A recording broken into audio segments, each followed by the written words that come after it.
find a desk. You don't find a chair. You don't find a telephone, a computer.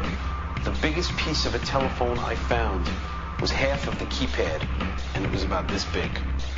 What happened to the concrete? The concrete was pulverized from river to river. There was dust, powder, 2-3 inches thick. The concrete was just pulverized. Reminiscent of those pictures we've all seen too much on television before, when a building was deliberately destroyed by well-placed dynamite to knock it down. If it had detonated, detonated. To take down a building. I heard a second explosion. There was a heavy-duty explosion. Then there was some secondary explosions and then subsequent collapses. An explosion blew and it knocked everybody over. To me, it sounded like an explosion. It sounded like gunfire. Bang, bang, bang, bang, bang. And then all of a sudden, 3 big explosions. We heard a big explosion coming down. And then the entire top of the building just blew up. We saw some kind of explosion. By the force of the explosions. Big explosion. Blew us back into the 8th floor. Then we get to the lobby. This is big explosion. The lobby looked as though a bomb had exploded there. A huge explosion now raining debris. It's been a huge explosion. Huge explosion that we all heard and felt. We just witnessed some kind of follow-up explosion. We heard a very loud blast explosion. A secondary explosion at Tower 1 camp. That is another bomb going off. He thinks that there were actually devices that were planted in the building. Planted in the building.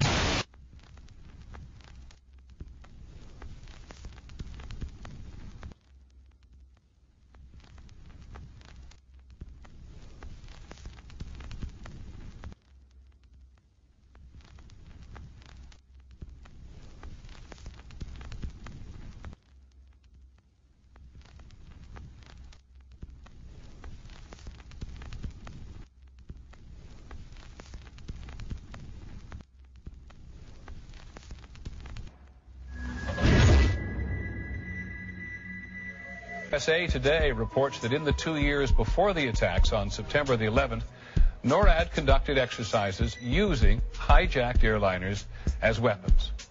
And one target was the World Trade Center.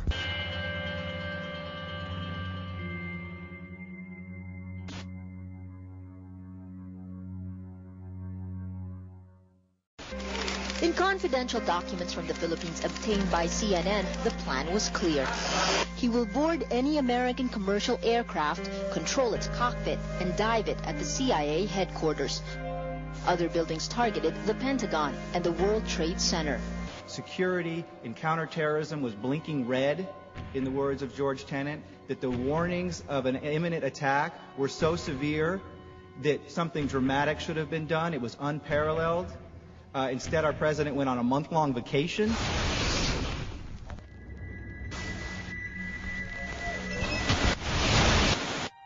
Pancake theory, according to which the fires, while not melting the steel, heated it up sufficiently to cause the floors weakened by the airplane strikes to break loose from the steel columns, and this started a chain reaction. So you would expect then from that theory, which is the official theory, to see a whole stack of floors piled up on top of each other and then a spindle of core columns standing too. The core of each of the twin towers consisted of 47 massive steel columns. If the floors had broken loose from them, these columns would have still been sticking up into the air 1,000 feet. The plane did not cut all those core columns.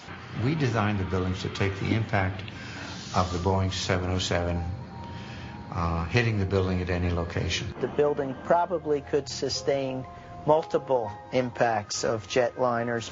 That the plane flew straight into the building.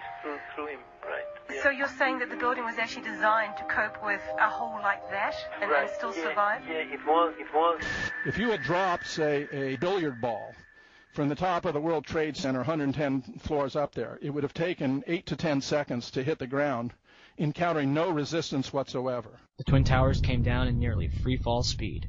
200,000 tons of steel shatters and explodes outwards over 500 feet. This means that floors shattered at an average rate of about 10 floors per second.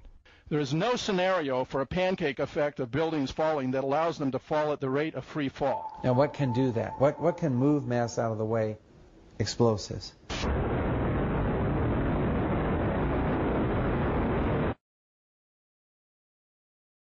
"47 huge steel columns going up the core, and they're interconnected. How do you get them to fail simultaneously, so the core disappeared. It looks like those core columns were cut. The way we do this is by cutting the beam at an angle.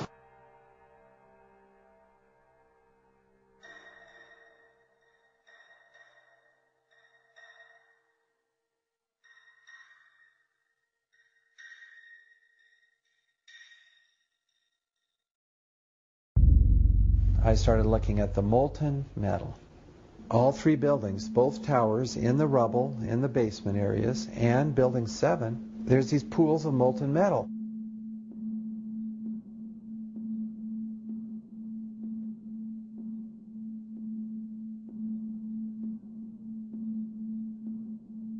You'd get down below and you'd see molten steel running down the channel rails, like you're in a foundry. Like lava from a volcano. The molten steel was found 3, 4, and 5 weeks later, when the rubble was being removed. He said that molten steel was also found underneath World Trade Center 7. So I'm looking through the official reports. What do they say about the molten metal? They say nothing. Now, wait a minute. This is important evidence. So where'd that come from? Thermite is so hot that it'll just cut through steel, through structural steel, for example, like a knife through butter. The products are molten iron and aluminum oxide, which goes off primarily as a dust. You know those enormous dust clouds? You can imagine when you assemble these chemicals on a large scale.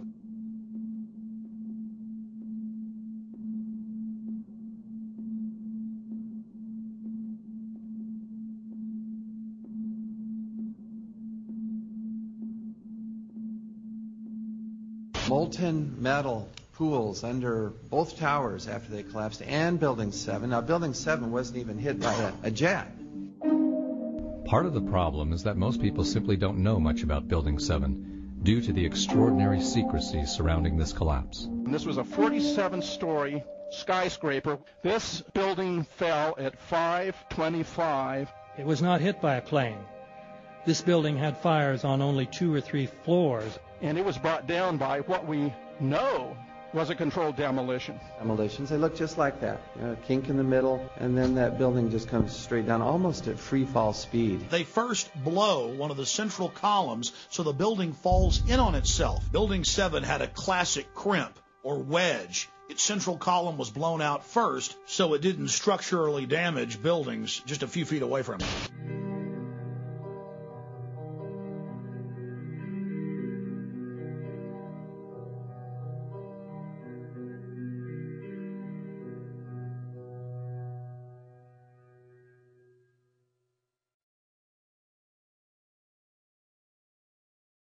Our office was on the B1 level. As I was talking to a supervisor at 8:46, and all of a sudden we hear, boom! An explosion so hard that pushed us upwards.